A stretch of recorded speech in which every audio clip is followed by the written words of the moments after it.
안녕하세요. 저희는 들어는 봤지만 읽지는 못한 당신을 위한 다독다독의 김로사, 빠숑 드리머입니다. 저희 팀은 도서 팟캐스트를 진행하고 있는데요. 저희들 네이밍대로 여러분이 들어는 봤지만 읽지는 못한 책들을 골라 함께 재미있는 책수다를 떠는 팀입니다. 오늘 책 뭔가요? 오늘 책은 저희가 말센스라는 책을 갖고 왔어요. 네. 부제가 흥분하지 않고 우아하게 리드하는 말센스입니다. 제목 그대로 말 센스에 대한 책이에요. 그러니까 뭐 소위 말하는 화술에 대한 얘기가 아니라 그렇죠. 말하는 센스라는 말씀이신 거죠? 네. 말을 잘하는 법보다는 상대방과 대화를 잘하는 법, 거기에 좀 중점적으로 내용을 다루는 것 같고요. 네. 이 책은 셀레스트 헤들리라는 방송인이 썼거든요.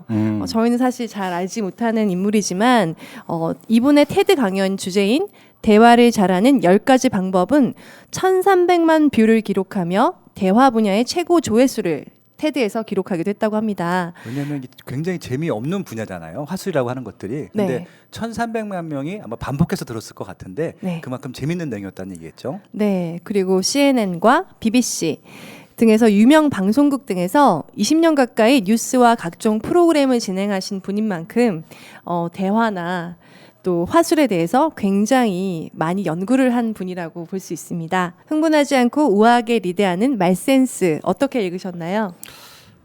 저는 평소에 말을 잘하는 사람이 대화도 잘한다고 생각을 했어요. 근데 말 잘하는 것하고 대화를 잘하는 건 좀 다른 것이구나 라는 걸 이 책을 읽고서 좀 알게 됐거든요. 좀 진심이 통하는 대화를 하려면 어떻게 해야 되는가, 이 책을 읽으면서 좀 많이 배웠던 것 같아요. 그래서 저한테는 개인적으로 굉장히 많은 도움이 됐습니다. 네. 빠쇼님은 어떠셨어요? 이 책에 보면은 말을 센스 있게 하는 방법에 대한 16가지 노하우가 나오는데요. 제가 기존에 갖고 있었던 상식을 많이 깨는 많이 좀 제가 생각하고 있던 거랑 반대 방향의 얘기들이 많이 나와서 좀 되게 좋았었거든요. 저는 항상 했던 것처럼 적어왔거든요. 한번 네. 읽어보도록 하겠습니다. 영화 알라딘을 보았습니다. 3가지 소원은 무엇이든 이루어준다는 윌 스미스 지니는 상대가 나를 사랑하게 하는 것과 죽은 사람을 되살아나게 하는 소원만은 못 들어준다고 하더라고요. 그런데 말입니다. 제가 지니도 못한다는 상대의 마음을 활짝 열 수 있는 16개의 열쇠를 가지고 왔습니다. 바로 말센스라는 책 속의 조언들인데요.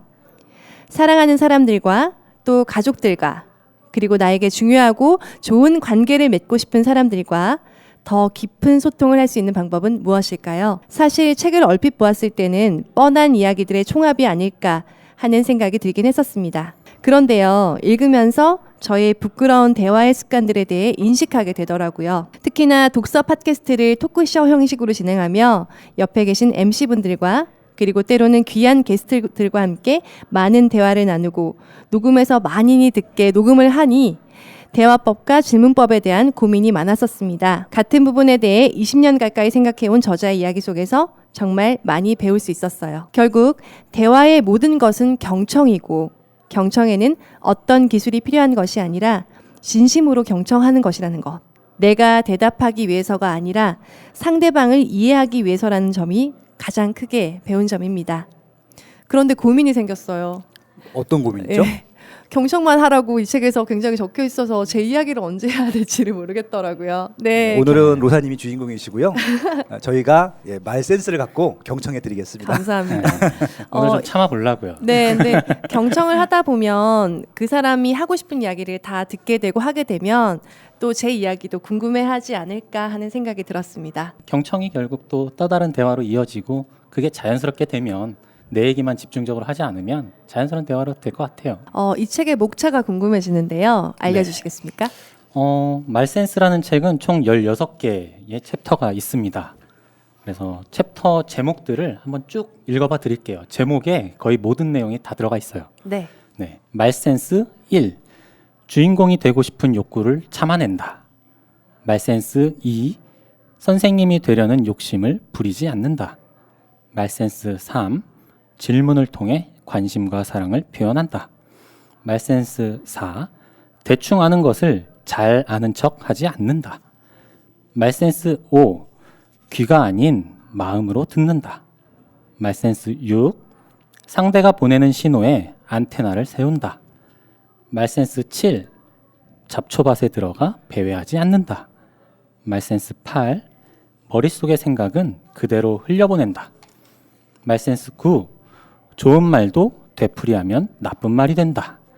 말센스 10. 이 얘기에서 저 얘기로 건너뛰지 않는다. 말센스 11. 고독의 시간이 공감력을 높여준다.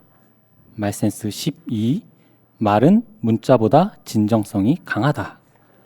말센스 13. 편리함을 위해 감정을 희생시키지 않는다. 말센스 14. 말재주와 말센스는 다르다. 말센스 15. 옳음보다는 친절함을 선택한다. 마지막 말센스 16. 바로잡지 못할 실수는 없다. 네. 그래서 이렇게 총 16개의 조언을 통해서 말을 좀 센스 있게 하는 법, 그리고 제대로 상대방과 대화할 수 있는 법을 알려줍니다. 첫 번째 조언이 주인공이 되고 싶은 욕구를 참아낸다. 네. 입니다. 우리는 상대와 대화를 나누기보다 자기 하고 싶은 말을 하기에 바쁘다. 상대가 보고 느끼고 생각하는 것을 언제나 나와 결부시켜 얘기하는 것이 다. 이래서는 상대를 제대로 이해할 수 없다. 나에 대한 이야기에서는 내가 주인공이지만 상대에 대한 이야기에서는 상대가 주인공이 돼야 한다. 네. 라고 하는 거죠. 굉장히 좀 네. 찔렸어요. 저희가 매주 이렇게 네. 녹음을 하고 있잖아요. 맞아요. 하다 보면 주로 상대방을 이렇게 쳐다보지 않고 내 얘기 뭐하지? 이런 생각들을 할 때가 많았어요. 개인적으로. 맞아요. 그래서 이 챕터를 보면서 아 내가 지금까지 해왔던 행동들이 좀 센스 없는 행동이었구나라는 걸 좀 처음부터 많이 느꼈거든요. 네.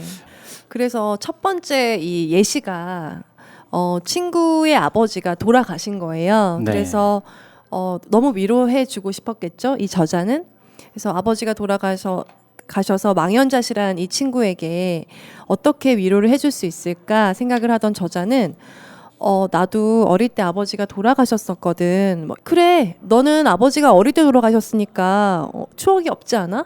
그래서 내가 더 슬퍼.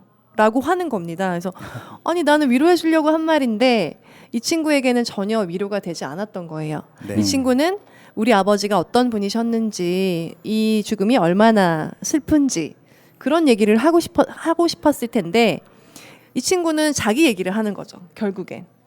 이런 반응을 보고 전환과 또 지지 반응이라고 하는데요.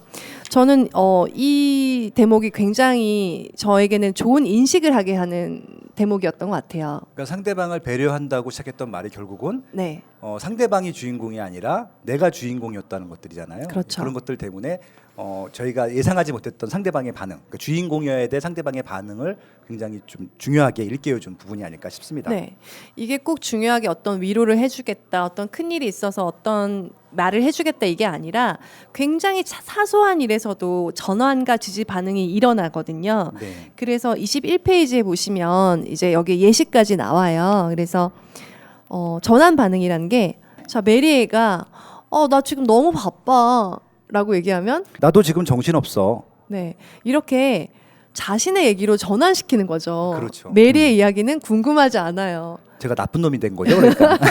센스 없는 사람이 된 거죠. 네. 그러면 지지 반응은 어떻게 하는지 한번 알아볼게요. 나 지금 너무 바빠. 왜 해야 할 일 많아?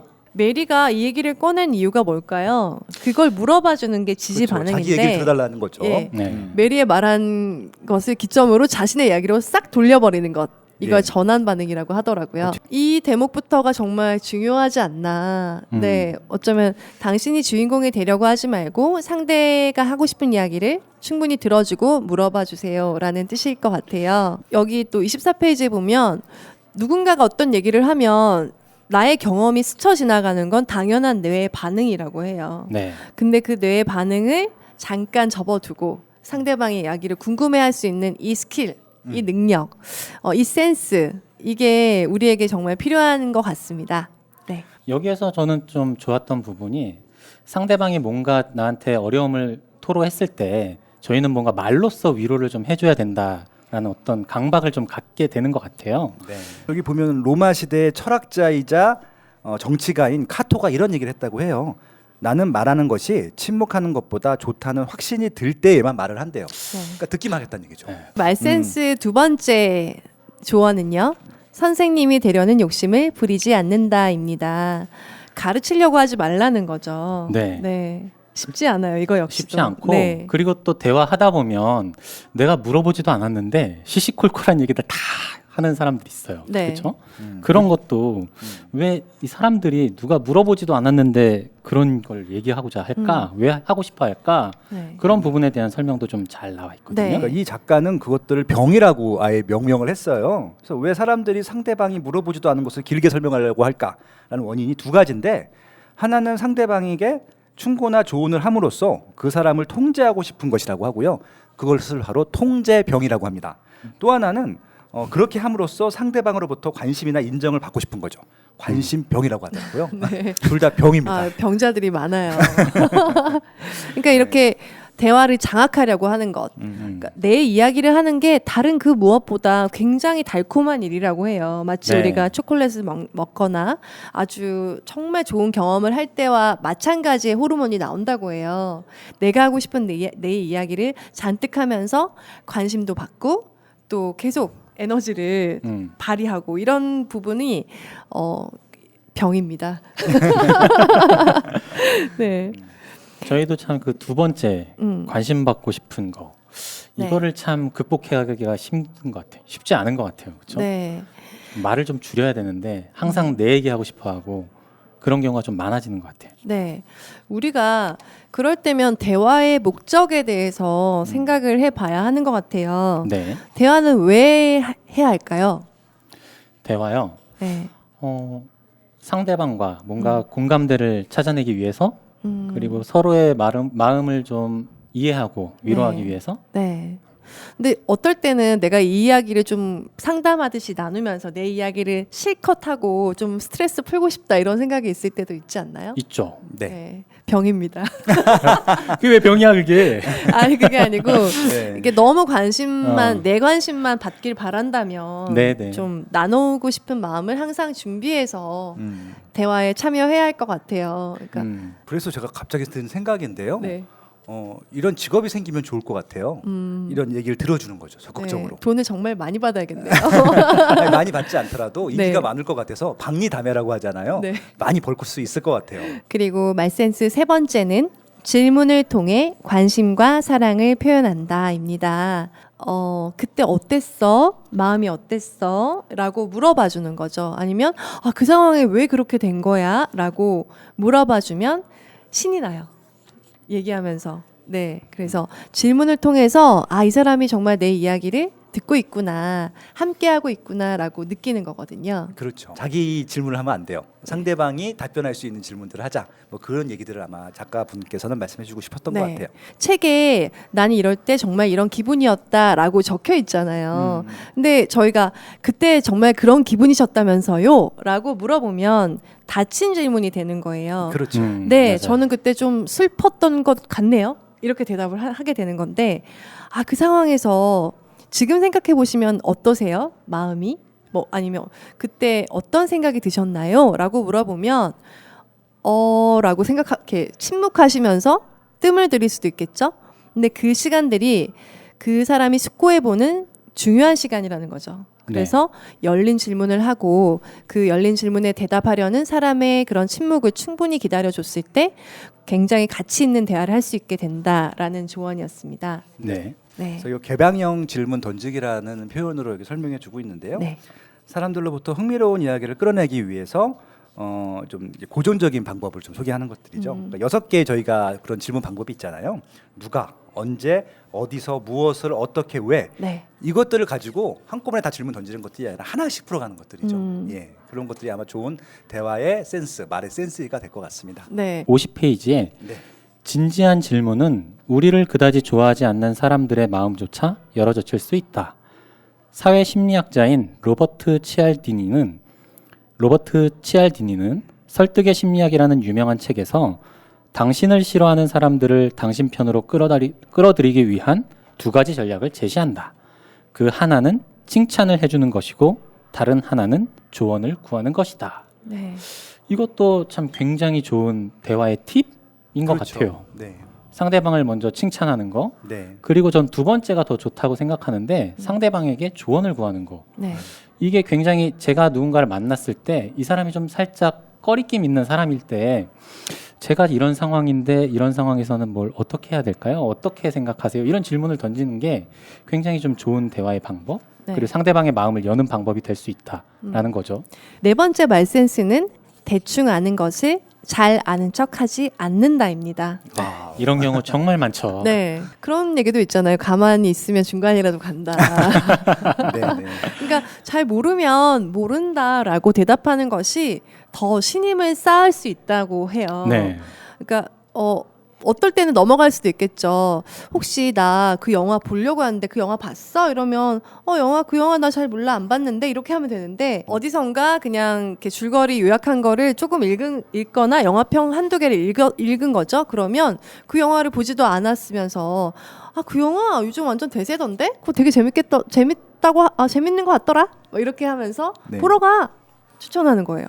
그래서 추천해서 가서 봤더니 얘는 내 취향을 잘 알면서 어떻게 이걸 추천할 수 있었을까라는 생각이 들 정도로 그렇게 하다 보면 차라리 모른다라고 말하는 것이 훨씬 더 신임을 쌓을 수 있고 그것이 이제 관계의 초석이 될 수 있다는 거죠. 미국 사람들이 가장 못하는 영어가 뭔 줄 아세요?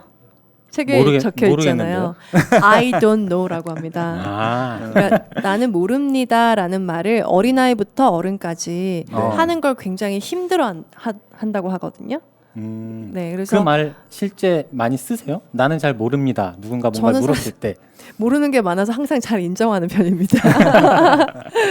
모르는 것 빼고 다 알아요. 네, 그러면 이렇게 저희 모카 라디오 1부를 마무리하도록 하고요.